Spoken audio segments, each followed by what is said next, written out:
Definisi AIBR. 2A mendefinisikan AIBR adalah metodologi yang mengaitkan kegiatan audit internal dengan kerangka pengelolaan risiko secara menyeluruh dari organisasi tersebut.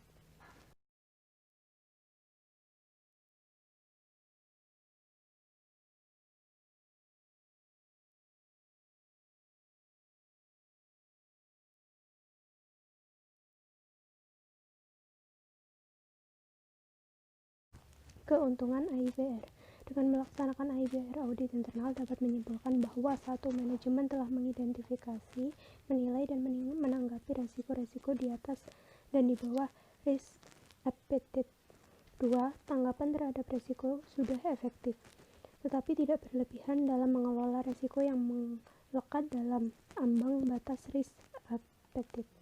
3. Dalam hal risiko yang masih ada tidak sejalan dengan risk appetite, ada tindakan yang diambil untuk memperbaiki tindakan tersebut. 4. Proses manajemen risiko termasuk efektifnya tanggapan dan tuntasnya tindak lanjut dipantau manajemen untuk memastikan proses tersebut berjalan secara efektif. 5. Risiko, tanggapan dan tindak lanjutnya dikelompokkan dan dilaporkan dengan tepat.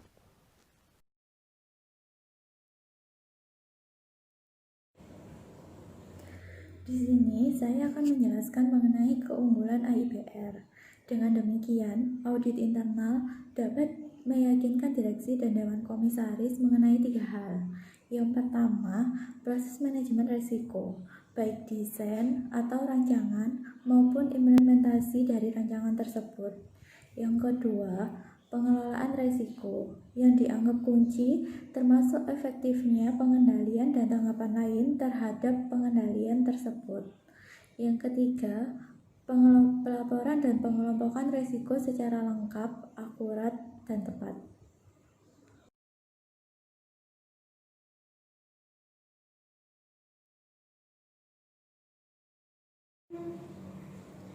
Di sini saya akan menjelaskan mengenai implementasi AIBR.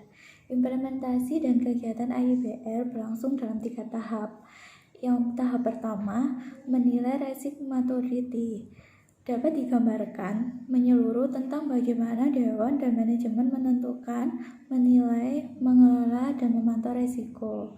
Tahap kedua, merencanakan audit berkala.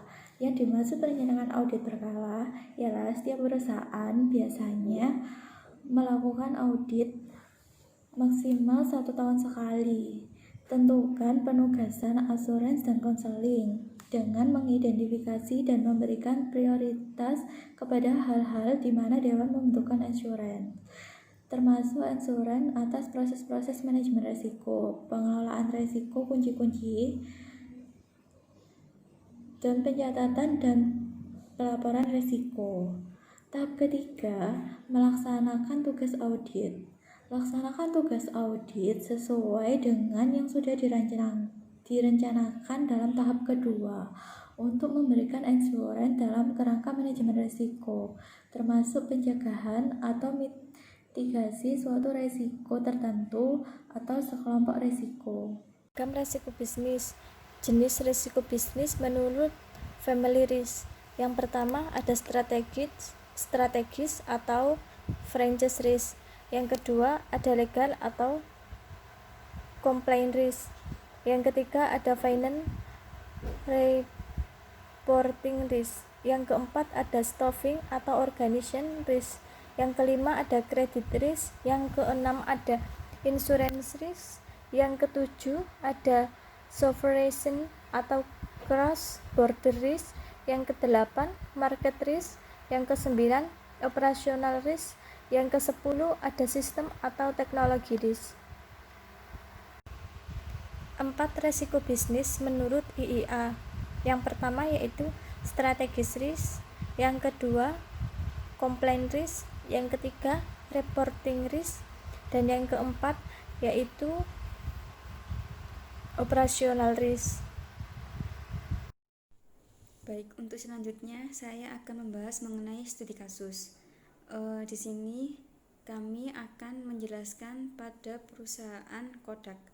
Perusahaan Kodak ini memiliki posisi dominan dalam pasar film pemotretan yang menemukan kamera digital pada tahun 1975. Kodak melihatnya sebagai ancaman terhadap model bisnis karena Kodak gagal mengembangkan pasar dengan teknologi terbarunya. Untuk analisisnya yaitu Kodak seharusnya menganalisis risiko strategisnya secara lebih berhati-hati. Dan Kodak mungkin akan menyimpulkan bahwa jika bukan Kodak, maka kamera digital akan diproduksi oleh saingannya. Maka lebih baik Kodak memangsanya produknya sendiri dan daripada orang lain yang melakukannya.